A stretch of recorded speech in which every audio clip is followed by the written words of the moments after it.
आज का हमारा प्रसंग है पुण्य और कर्तव्य। एक बार की बात है, एक बहुत ही पुण्यशाली व्यक्ति अपने परिवार सहित तीर्थ यात्रा के लिए निकला। कई कोस दूर जाने के बाद पूरे परिवार को प्यास लगने लगी।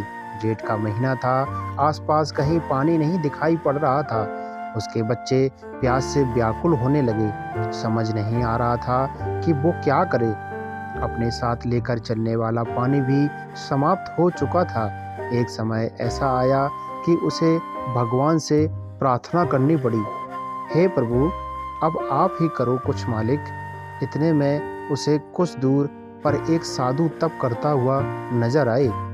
व्यक्ति ने उस साधु से जाकर अपनी समस्या बताई। साधु बोले कि यहाँ से एक कोस दूर उत्तर की दिशा में एक छोटी दरिया बहती है, जाओ जाकर वहाँ से पानी की प्यास बुझा लो। साधु की बात सुनकर उसे बड़ी प्रसन्नता हुई और उसने साधु को धन्यवाद बोला। पत्नी एवं बच्चों की स्थिति नाजुक होने के कारण वहीं रुकने के लिए बोला और खुद पानी लेने चला गया। जब वो दरिया से पानी लेकर लौट रहा था तो उसे रास्ते में 5 व्यक्ति मिले जो अत्यंत प्यासे थे।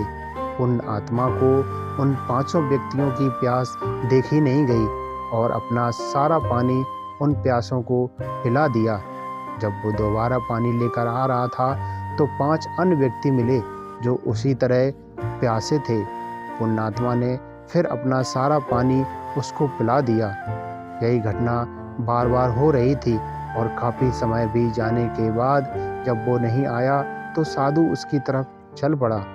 बार बार उसके उस पुण्य कार्य को देखकर साधु बोला, हे पुण्य आत्मा, तुम बार बार अपनी बाल्टी भरकर दरिया से लाते हो और किसी प्यासे के लिए खाली कर देते हो, इससे तुम्हें क्या लाभ मिला?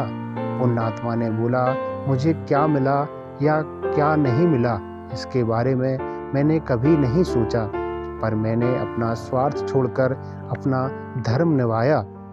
साधु बोले, ऐसे धर्म निभाने से क्या फ़ायदा जब तुम्हारे अपने बच्चे और परिवार ही जीवित न बचे।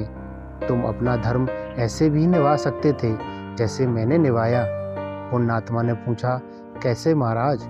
साधु बोले, मैंने तुम्हें दरिया से पानी लाकर देने के बजाय दरिया का रास्ता ही बता दिया।